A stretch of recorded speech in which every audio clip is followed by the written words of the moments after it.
यसुदे यसुदे। सभी को जय मसीह की स्वागत है आपका प्रोग्राम गवाह यीशु में। जैसा कि बाइबल में लिखा है मेरे मन यहोवा को धन्य कह और उसके किसी उपकार को ना भूलना, वही तो तेरे सारे अधर्म को क्षमा करता और तेरे सारे रोगों को चंगा करता है। तो हम आज आपको परमेश्वर की एक ऐसी गवाह के साथ मिलाएंगे जिनके जीवन में परमेश्वर ने अद्भुत काम किया। तो हम मिलेंगे सिस्टर पलविंदर कौर जी के साथ। जय मसीह की सिस्टर जी। जय मसीह की ब्रदर। सिस्टर जी स्वागत है आपका प्रोग्राम गवाह यीशु में। Thank you brother.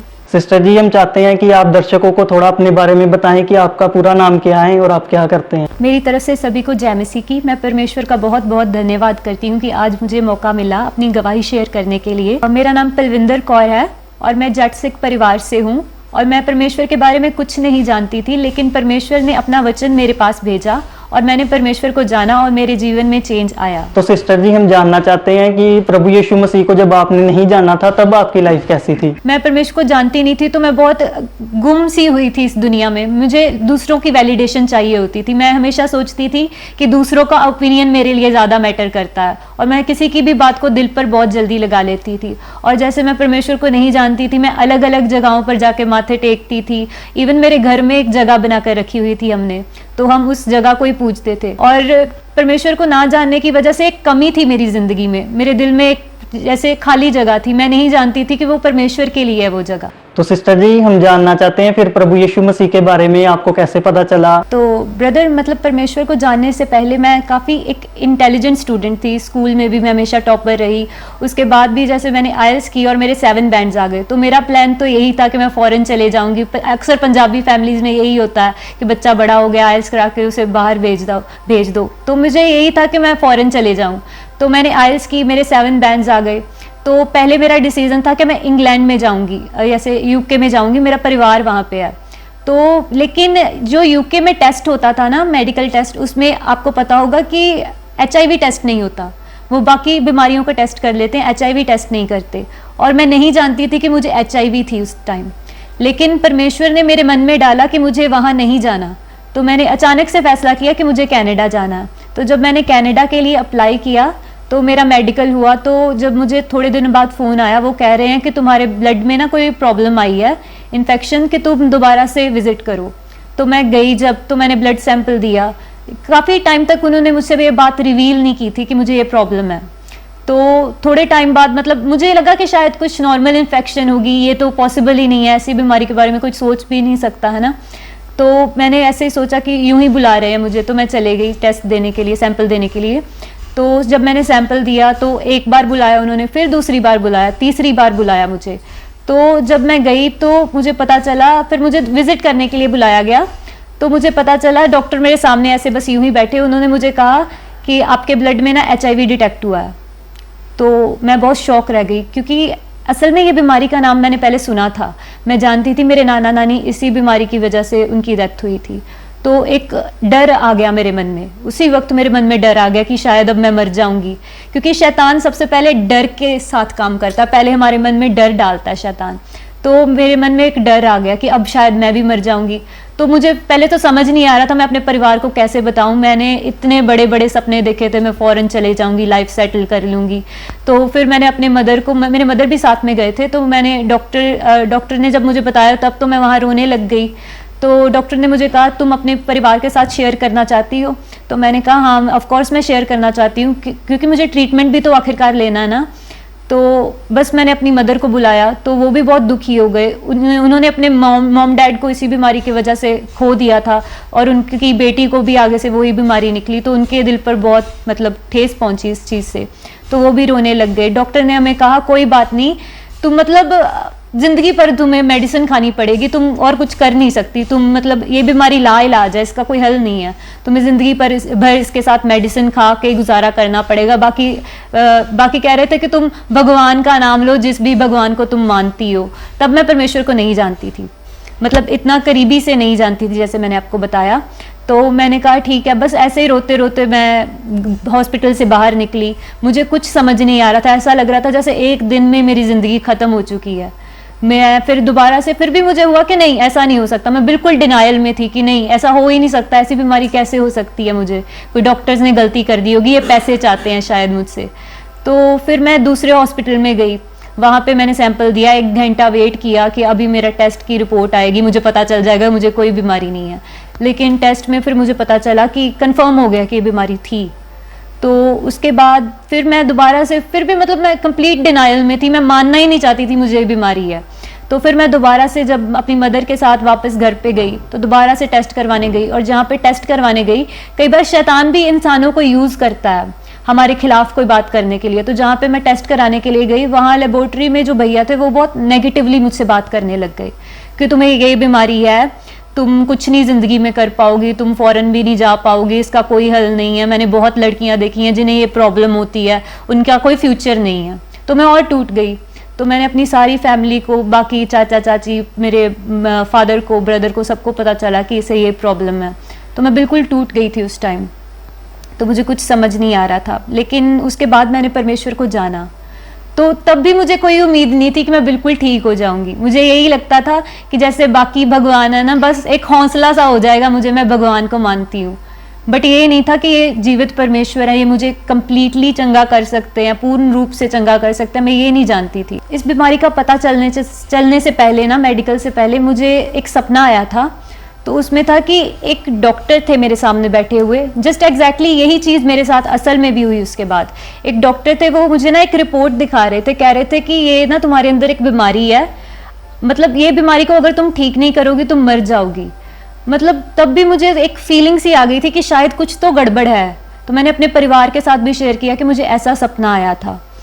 तो मैं नहीं जानती थी वो सपना ही एक रियलिटी बन के रह जाएगा। शायद परमेश्वर ही मुझसे बात कर रहे थे कि तुम है ना इस प्रॉब्लम में हो, मेरे पास आओ।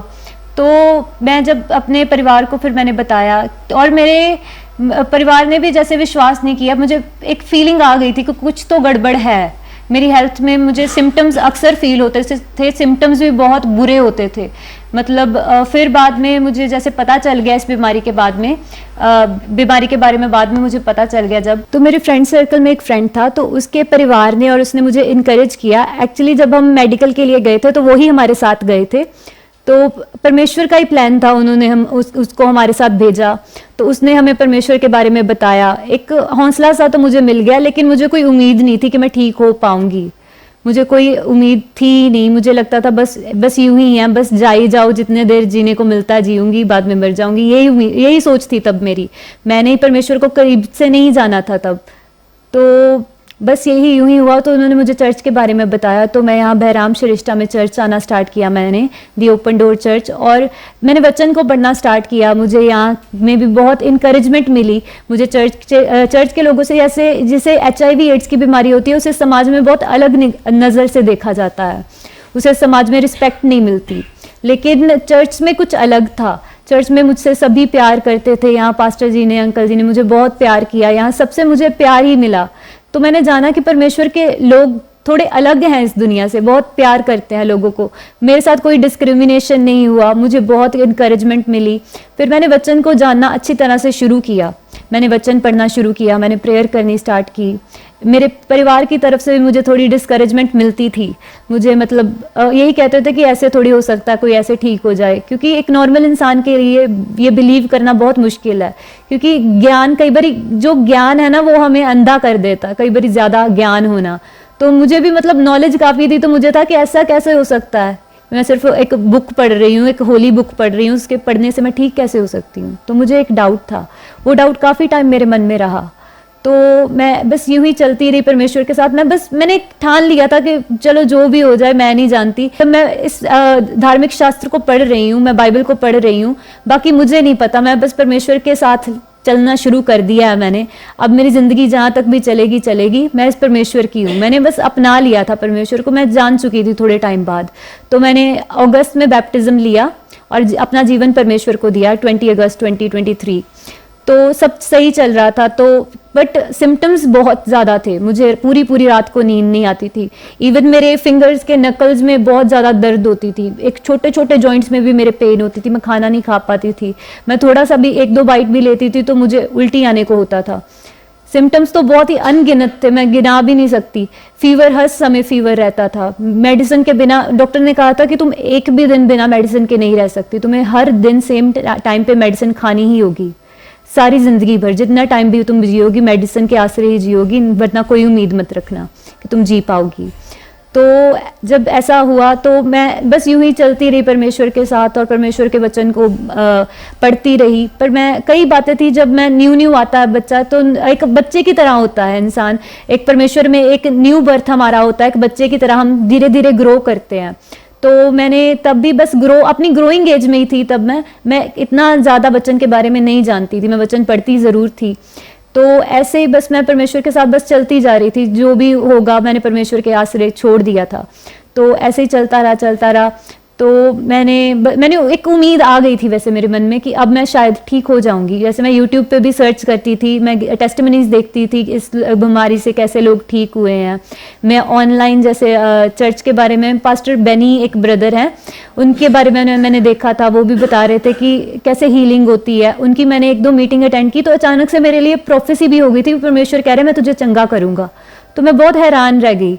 तो उनकी मदर ने भी मुझे बहुत इनकरेज किया कि जैसे इस बीमारी से लोग ठीक होते हैं, जैसे परमेश्वर की नज़र में कोई भी लाइलाज बीमारी नहीं है, क्योंकि परमेश्वर ने हमें अपने वचन से चंगा करना है, हमें अनॉइंटिंग से चंगा करना है, उसके लिए मतलब कुछ भी लाइलाज नहीं है। तो काफ़ी प्रॉब्लम होती थी, मैं 2-4 कदम चलकर बस थक जाती थी, मुझे सांस चढ़ जाती थी, मेरा परिवार हमेशा स्ट्रेस में रहता था कि इसका क्या होगा अब। तो ऐसे ही चलता रहा, मैं दिन ब दिन बस वीक होती जा रही थी। मैं एक टाइम आया मैंने बिल्कुल खाना छोड़ दिया। तो थोड़ा टाइम ऐसे चलता रहा, मुझे एक उम्मीद तो आ गई थी। लेकिन दोबारा से जब मैंने टेस्ट करवाने के लिए गई तो मुझे पता चला HIV तो मुझे थी। तो डॉक्टर मुझे कह रहे हैं कि तुम्हारी बीमारी बहुत ज़्यादा इंक्रीज़ हो गई है सितंबर में। तो उन्होंने मुझे कहा तुम्हें फुल ब्लोन एड्स है, फुल ब्लोन एड्स मतलब पूरी एड्स हो चुकी है, तुम्हारा लास्ट स्टेज चल रहा है इस बीमारी का। तो तब मुझे बहुत दुख हुआ कि मैं परमेश्वर में भी आ गई हूँ, परमेश्वर मुझे हील करने की बजाय मैं और ज़्यादा, मेरा दुख और ज़्यादा बढ़ गया है। तो वो चीज़ मेरे लिए काफ़ी शॉकिंग थी। मैंने अंकल जी को फ़ोन किया, पास्टर जी हमारे चर्च के गुरचरण जी, उनको फ़ोन किया और उनको भी मैंने बताया कि मैंने कहा मेरी प्रॉब्लम तो और ज़्यादा बढ़ गई है, तो मैं क्या करूं। पास्टर बैनी भैया हैं वो, तो उन्होंने मेरे साथ बात की, कहते कि बीमारी मतलब तुम इस चीज़ को एक्सेप्ट मत करो ना। तो मैं मतलब मुझे समझ नहीं आ रहा था कि रिपोर्ट्स मेरे सामने, ये सभी मुझे कह ही जा रहे हैं कि तुम ठीक हो गई हो, तुम ठीक हो जाओगी। तो वो मेरे लिए काफ़ी कंफ्यूजिंग था। तो थोड़े टाइम बाद मुझे समझ आया कि हमें परमेश्वर के वचन पे मनन करना होता है, क्योंकि वचन के द्वारा हमें परमेश्वर चंगा करते हैं। तो मैंने वचन पे मनन करना स्टार्ट किया। कुछ भी सिम्टम आए मेरे शरीर में, कई सिम्टम्स आते थे, मैंने मतलब उन सिम्टम्स को इग्नोर करना शुरू किया। जैसे कि याकूब की किताब में जेम्स 4:7 में लिखा है, submit to him and resist the devil and he will flee. अगर हम शैतान को रेजिस्ट करेंगे, उस शैतान का सामना करेंगे, तो परमेश्वर का वचन कहता है कि शैतान को हमसे भागना ही पड़ेगा, परमेश्वर का वचन कहता है। तो मैंने बस ऐसा ही करना शुरू किया। मैंने सोचा कि अब मैं इस शैतान से फाइट करूंगी, चाहे जो भी हो जाए, कि मैं इसे हरा कर ही रहूंगी। तो मैंने वचन पे मनन करना स्टार्ट किया, वचन में और ज़्यादा बढ़ने लगी, मैं प्रभु को और ज़्यादा जानने लगी। मैं इतना जान चुकी थी बस अब परमेश्वर मुझे हील करेंगे, क्योंकि चंगियाई तो ऑलरेडी हमारी है, परमेश्वर ने ऑलरेडी हमारे लिए कोड़े खा लिए हैं, और जो चीज़ है ही मेरी वो मैं शैतान को कैसे लेने दे सकती हूँ। तो मैंने ये चीज़ जान ली कि चंगियाई मेरी है, हम ऑलरेडी चंगे हैं, हमें बस शैतान को रोकना है। हमें हम पे अटैक करने से, वो कई तरह से अटैक करता है। वो सोचों में, हमारे थॉट्स में हमें गलत थॉट्स देगा कि तुम चंगी नहीं हुई हो, या कुछ भी, हमें फीवर हो सकता है, कुछ भी हो सकता है, पर हमें उस चीज़ को एक्सेप्ट नहीं करना।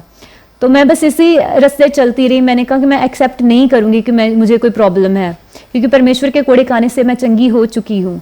तो बस मैं इसी चीज़ पे मनन करती रही। तो मैंने सितंबर में मुझे बताया गया था कि तुम्हें फुल ब्लोन एड्स है, लेकिन बाद में मैंने फैसला किया कि जैसे परमेश्वर के वचन पे दृढ़ रहने का और चर्च में आते रहने का और परमेश्वर के वचन पे चलते रहने का। तो मैंने फिर नवंबर में विश्वास के साथ रिपोर्ट करवाई और रिपोर्ट में कोई प्रॉब्लम नहीं आई।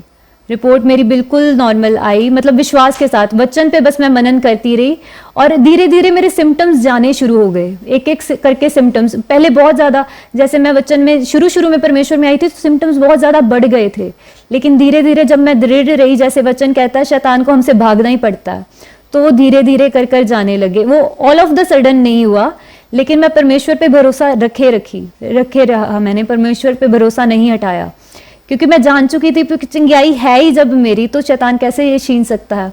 तो मैं बस ऐसे ही वचन पे लगी रही। मुझे खुद भी पता नहीं चला कि धीरे धीरे कैसे सिम्टम्स मेरे जाने लग गए।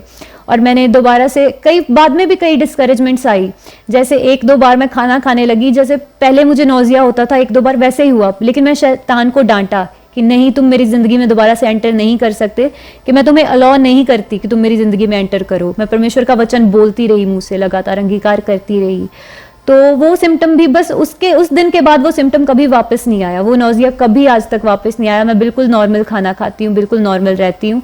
उसके बाद धीरे धीरे मैंने, जैसे फैमिली से भी डिस्करेजमेंट मिली, वो कह रहे थे कि मे बी तुम जहाँ से टेस्ट कराती हो वो क्रिश्चियन लेबोरेटरी होगी, तुम वहाँ से टेस्ट कराती हो और क्रिश्चियंस हैं वो तुम्हें रिपोर्ट्स ऐसी निकाल कर दे देते कि तुम ठीक हो गई हो। तो मुझे उस चीज़ का भी काफ़ी हर्ट हुआ कि तुम, वैसे जैसे मेरे परिवार कह रहा था कि तुम लेबोरेटरी भी क्रिश्चियंस की खुद की लेबोरेटरी होगी जो तुम्हें ऐसा कह रहे हैं। तो बाद में भी मैंने टेस्ट करवाए और बाद में सही आए। कई डिस्करेजमेंट उसके बीच में भी आई।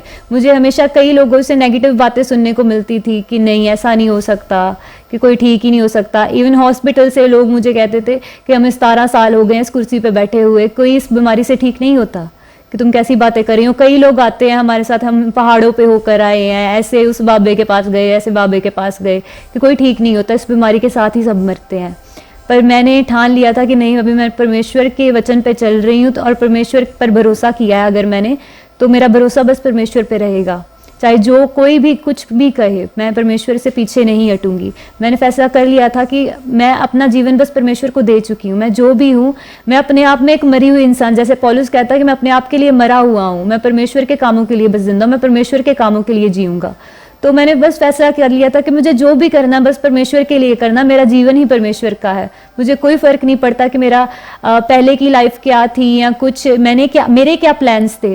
मुझे बस यही है कि जो परमेश्वर का मेरे लिए प्लान है वो मेरी ज़िंदगी में पूरा हो। मैं सारी महिमा परमेश्वर को देती हूँ कि प्रभु ने मुझे बिल्कुल हील किया इस बीमारी से। अभी मैं कोई मेडिसिन नहीं खाती और मुझे कोई सिम्टम नहीं आता, कोई प्रॉब्लम नहीं है, मैं बिल्कुल ठीक हूँ। तो सिस्टर जी, जैसा कि आपने बताया कि आप एक नॉन बिलीवर फैमिली से बिलोंग करते हैं, तो हम देखते हैं कि जब कोई पर्सन मसीह में आता है, प्रभु यीशु मसीह को ग्रहण करता है, तो उसकी लाइफ में क्या होता है कि कुछ ऐसी प्रॉब्लम आ जाती है जब वो सोचता है कि मुझे प्रभु यीशु मसीह को छोड़ देना चाहिए। हम जानना चाहते हैं, जब आपने प्रभु यीशु मसीह को ग्रहण किया, कभी आपका विरोध हुआ? आपने कभी सोचा कि मुझे प्रभु यीशु को छोड़ देना चाहिए?